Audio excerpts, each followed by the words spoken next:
Before diving into this incredible story, consider subscribing to the channel and hitting the bell.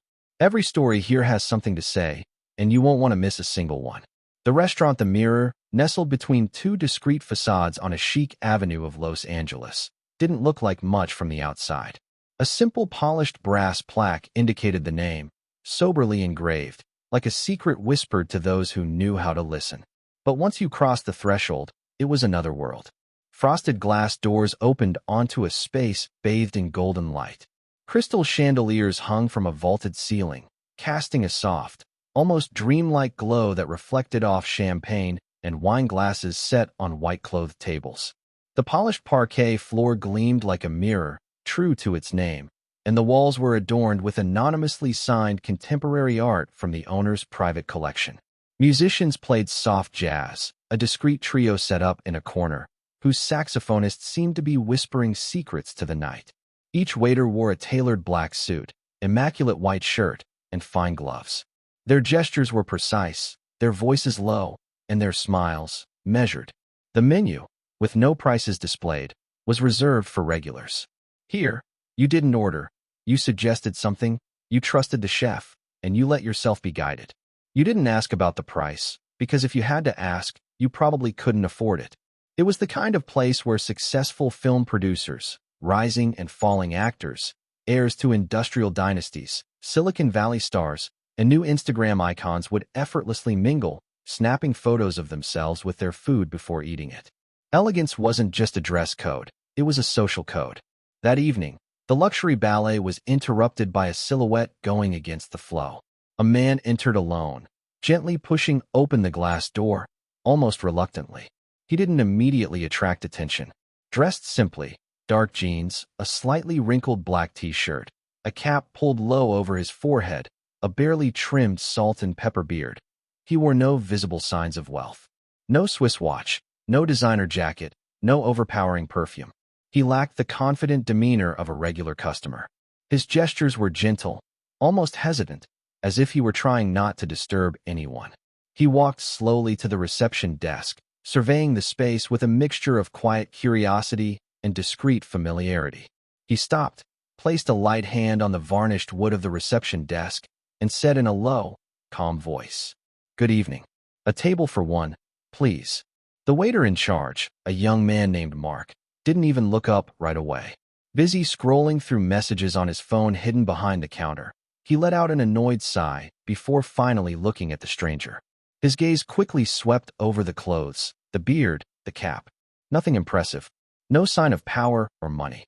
Mark, recently promoted and still intoxicated by the prestige of the establishment, allowed himself a disdainful pout. He straightened up, crossed his arms, and replied in a dry, almost mocking tone, "Sir, this isn't the kind of establishment where you walk in without a reservation. There are fast food restaurants 2 blocks away." Silence. The man remained calm. His gaze, partly hidden beneath his cap, did not waver. He did not protest. He displayed neither anger nor annoyance. Only a hint of weariness, barely perceptible. He replied with disarming calm, "I understand. I don't want to bother anyone." Then he took a step back, ready to turn on his heel. But at the back of the room, an elegant customer, a long silk dress, hair pulled back, discreet but authentic jewelry, was observing the scene.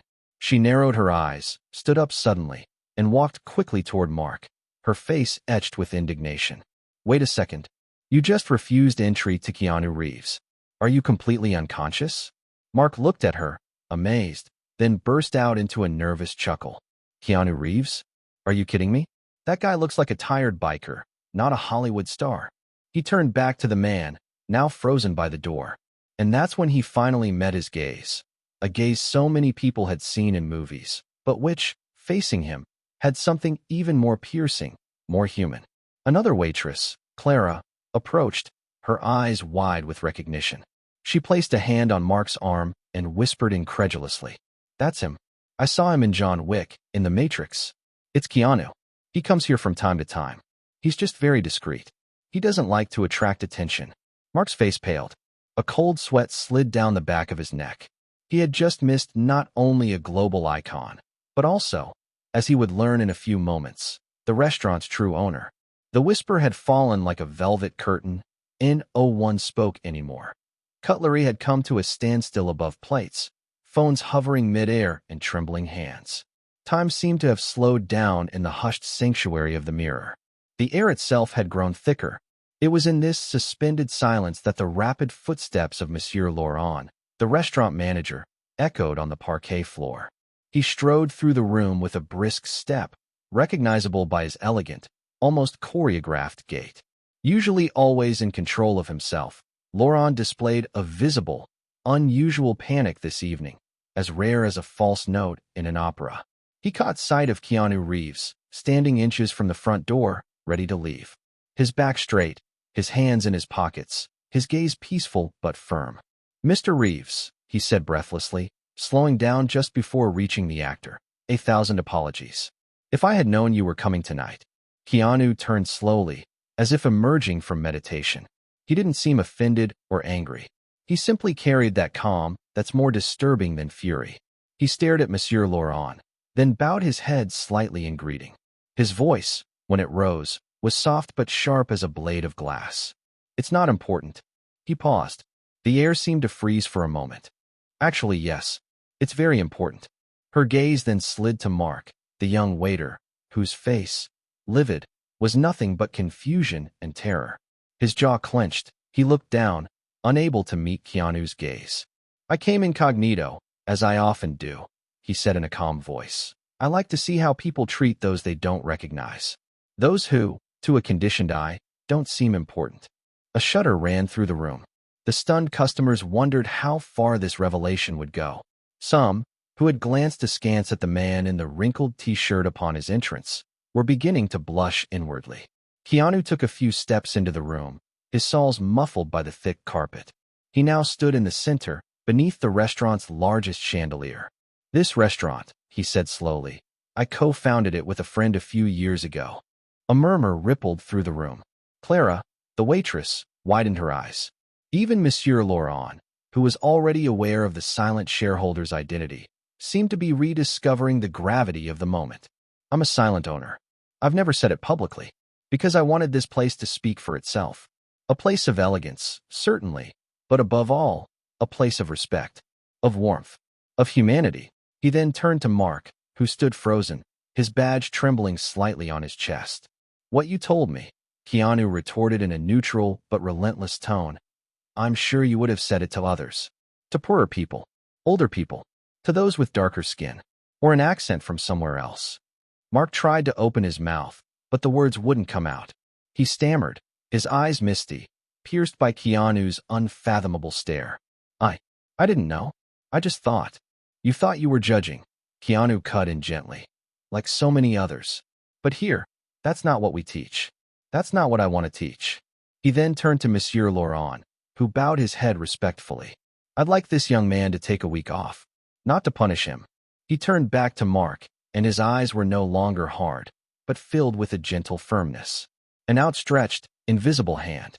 But to reflect on what judgment is, on what it costs, sometimes, to be perceived as less than. And if he wishes to return after this week, it will be to serve with humility, not with pride. Mark nodded silently, unable to speak. A lone tear rolled down his cheek. This wasn't shame Keanu was inflicting on him. It was a lesson, a profound one, stripped bare with humiliation. Then Keanu addressed everyone, with disarming calm. "This place is only valuable if everyone here is seen, listened to, and welcomed, no matter their jacket, watch, or shoes." A quiet round of applause erupted from one corner of the room, then another. Soon, the entire room rose in silent tribute, struck by the invisible nobility of this man who came without a label, yet who held infinitely precious values. A week later, a light summer breeze blew across Los Angeles, caressing the palm trees and the golden windows of the restaurant. The mirror the staff were still busy in silence, as always, but something had changed in the air. A whisper of introspection, a scent of questioning, had been floating since that incident, which no one dared to really comment on, but which everyone had pondered. That evening, Mark walked through the restaurant doors again. He wasn't quite the same. He had spent those 7 days reading, thinking, and observing the city streets with a different perspective. He had explored the depths of Keanu Reeves's story, beyond the spotlight, the action movies, and the red carpets. He had discovered the man who took the subway alone, without a bodyguard. The man who had given a large part of his fortune to the Matrix technicians, believing them to be the true heroes of the film. The man who had shared a sandwich with a homeless man in a park, without being filmed, without trying to impress. It was not an image fashioned for the media. It was his truth, his essence.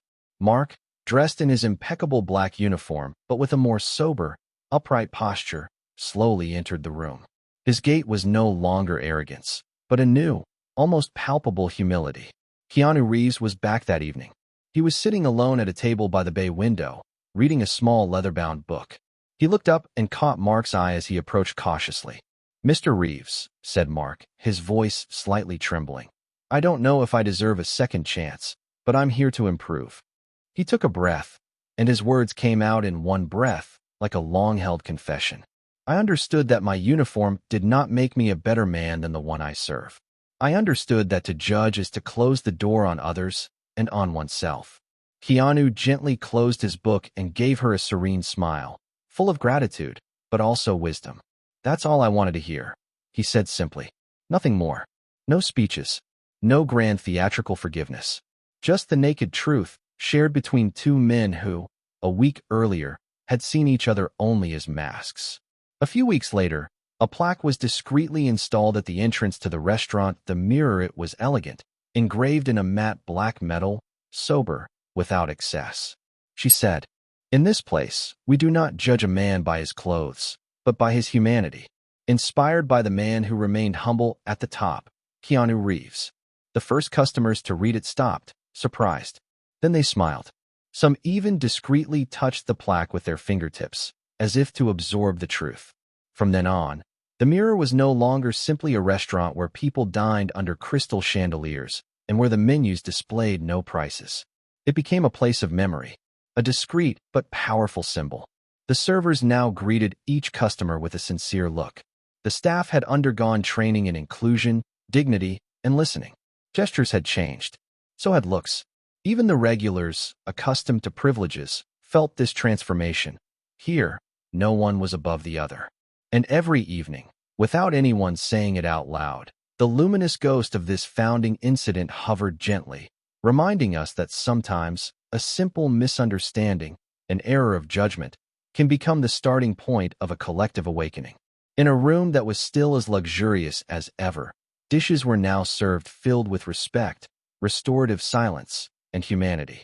And somewhere, in a quiet corner, Keanu Reeves sometimes dined alone, with a gentle smile, watching a young waiter hand a menu to a well-dressed homeless man who just wanted a hot coffee.